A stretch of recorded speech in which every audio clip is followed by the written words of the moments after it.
Welcome back. Now, Isabel, you remember last night we talked about this shocking case. I think we'll probably play the footage as we speak. It's all on film. There's sound to it as well. This is PC Stephen Smith, 51, and PC Rachel Comotto, 36, who were yesterday cleared of assault charges, even though they beat up this poor old guy. His name was Donald Burgess. He was 92 years old, look at that. They hit him first with their truncheons, then they pepper sprayed him, then they tasered him. Why were they doing this? Is because he was holding a little butter knife about that big. I think they were going by the book. You know, demand that he gives up the knife, and if he doesn't, you must unleash your taser gun. Well, not if he's 92 and he's only got one leg. Where was the common sense in all this? Anyway, his family today have issued a statement saying they are disappointed and saddened by the verdict after an incredibly distressing 3 years since this happened. They said the verdict adds to our sense of injustice regarding the callous manner in which Donald, a 92-year-old amputee in a wheelchair, was treated by PC Smith and PC Comotto in their brief but life-changing interaction.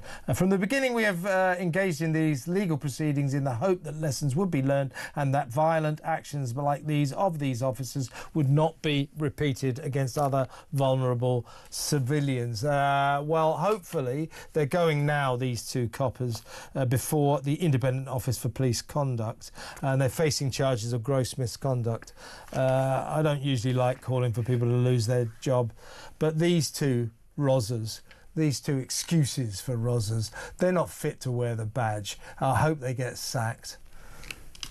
I'm afraid I also hope they do, or just put to backroom duties. I don't know how any human being, never mind a police officer, could behave in such a way. The guy was clearly confused, very, very elderly, and extremely disabled. What on earth kind of person would then, you know, say, oh, stand out the way while I get a better angle so I can taser the guy? I mean, just unbelievable, absolutely unbelievable. They took complete leave of their senses, didn't they? They really did, absolutely, they really did. And the poor old boy, this is the saddest part of the story, really. 22 days later, he died. Well, I mean, I'm not surprised. You know, we don't know if the one caused the other, but that was tremendously traumatic. I don't know why he was holding the knife. It would be interesting to know what his family say about that. You know, had he just finished eating dinner? Was he feeling threatened? In a sense, it doesn't matter. It's a hole in the story, but it doesn't matter. He's stuck there in his chair. We can see how vulnerable he is, because when they're threatening him, he can't do anything. I mean, he can't get out his chair and make a run for it. You know, he's 90, whatever he is. That's what I kept saying. I mean, what were they worried about? He was going to hop away or something. And prosecutors, they said that Donald Burgess was threatening staff at the care home with a serrated cutlery knife. As I say, that is an exaggeration. It was about that. It was a butter knife, one of those things that probably wouldn't even penetrate your skin. He was telling the staff he would take pleasure in murdering them, and you know, that was really the situation. But he's 92, he's in a wheelchair, obviously maybe a little bit of a cantankerous old soul. But the way to treat this, as we discussed last night, you know, you'd have done the same as me. You could have disarmed that guy. I would have walked over to him and said, Donald, give me the damn knife and stop being so stupid. That's it. That's what those coppers should have done. That's it. And they showed themselves to be total and utter wimps, didn't they? I mean, just unmanly or unwomanly, because I think you said one of them was a woman.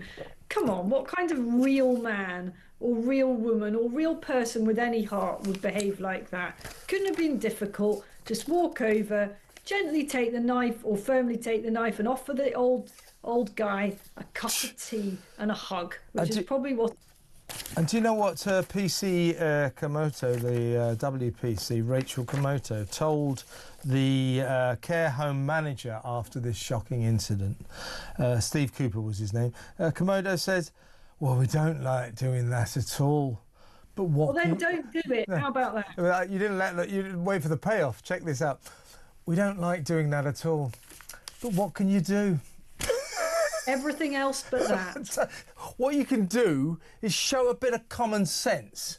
That's what infuriates me about that. That is a common sense free scene. A couple of automaton coppers going by the book. One of them's 53 years old, a career officer. And you'll know what it says in the book. Instruct the suspect to give up the knife, say it firmly twice, and if they don't do so, warn them you will discharge your taser and then do so. You know, yeah, okay, if it's a 6'5" bank robber with a machine gun, but not if it's a 92-year-old man with one leg sitting in a wheelchair in a care home. I mean, come on, come on. I say, I hate calling for people to lose their jobs, and I don't like coppers having to face double discipline, going into a court of law and then a police disciplinary committee. But in this instance, I'm prepared to make an exception, and I don't think either of those coppers are fit to wear the badge. For that decision alone, get the hell out of it. Get a job in Civvy Street, really, really. At a care home, maybe. Learn the error of your ways. Isabel, we're going to go now, and when we come back, we're going to talk about another one of these cases that I know is going to enrage you.